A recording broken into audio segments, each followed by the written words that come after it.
আমি আপনাদের সামনে বক্তব্য কিছু দেব না, আপনার সময় হয়ে যাচ্ছে।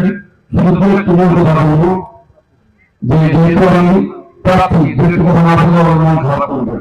কিন্তু ঠিক আছে, জুলাই বিপ্লবের মাধ্যমে এদেশে জুলাইকে তারা চেয়েছে দেশকে পরিবর্তন করার জন্য। ঠিক আছে, আবার যদি বিগত সরকারের মতো আবার যদি নতুন করে সরকার গঠিত হয়, এই জুলাইকে দলগুলো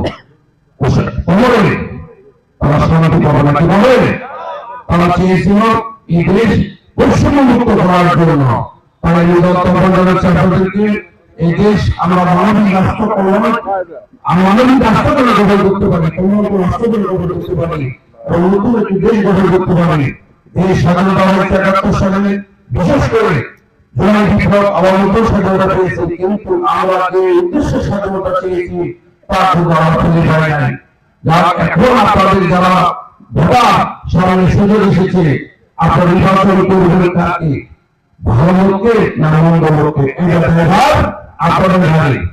চাঁদাবাজিকে, জুলুমবাজকে, রাস্তার কাজ কাটে যাওয়া তারা, বালু উত্তোলন করে অবৈধ তারা, কাকে আপনার নির্বাচন করবেন, এই দায়ভার সম্পূর্ণ আপনাদের। কি বলেছে? আমি একটু বলতে চাই আপনাদেরকে, অন্যান্য দলের বিচার বিশ্লেষণ করবেন, তাদের কার্যকলাপগুলো আমাদের কার্যকলাপগুলো বিচার বিশ্লেষণ করবেন, করার পর আপনারা যেটা ভালো হয় সেটা বাঁচিয়ে নেবেন। আর কথা আছে, ইনশাআল্লাহ বিচার আমাদের কবুল করে আপনার দোয়া করবে। যদি বলতেন আমি অবাধি যাচ্ছি স্বর্ণাঙ্গা সকল সুন্দর বিবৃতি দিয়েছে আমার বাসা ভাই, আমি মনে করি ওই অধিকাংশ কি বলছি স্বর্ণাঙ্গা কম বেশি যাতায়াত করেন না, কারণ আমার এলাকা আমি মনে করি সেই হিসাবে প্রতিনিধি হিসাবে আমি হতাম। আপনি কোন দল করেন, বিএনপি করেন করেন, আওয়ামী লীগ করেন, ভোট দিলেন দাঁড়িয়ে করা শুরু হয়েছে।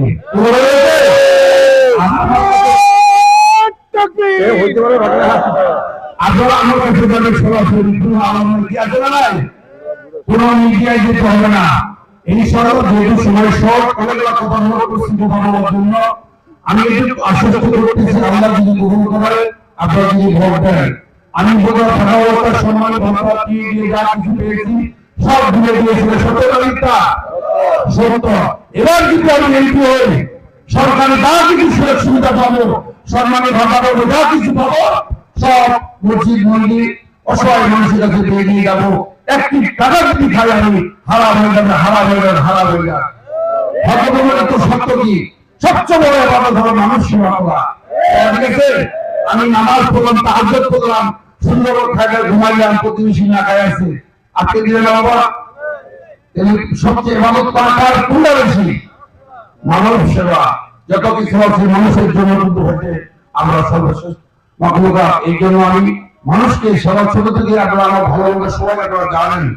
আমার দাবি যেহেতু সুযোগ এবার হয়েছে, আমরা বীজ দাঁত ভাঙিয়ে অন্যের জন্য যারা করে তাদেরকে আর একটুখানি বলি, আমি দু-একজন সেবাকতা করে না, আমি ঠিক আছে। আচ্ছা, আমার যে রাস্তা বাইরে আমি যদি বাইরের মধ্যে আমাদের সংগঠনে দম পাবে, কিন্তু আপনারা ভাবিয়েন না ভদ্রতা বিদায়, আপনারা আপনাদেরকে দুর্বল ভাবিয়েন না। আমরা ভদ্রভাবে থাকতে চাই, কারণ আমি একজন ভদ্রতা চেয়ারম্যান, আমি একজন হাজি মানুষ, আমি একজন আরেক হাজিকে বিপদ হয় না।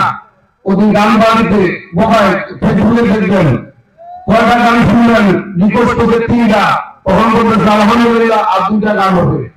এই হলো আমার হাজির চরিত্র।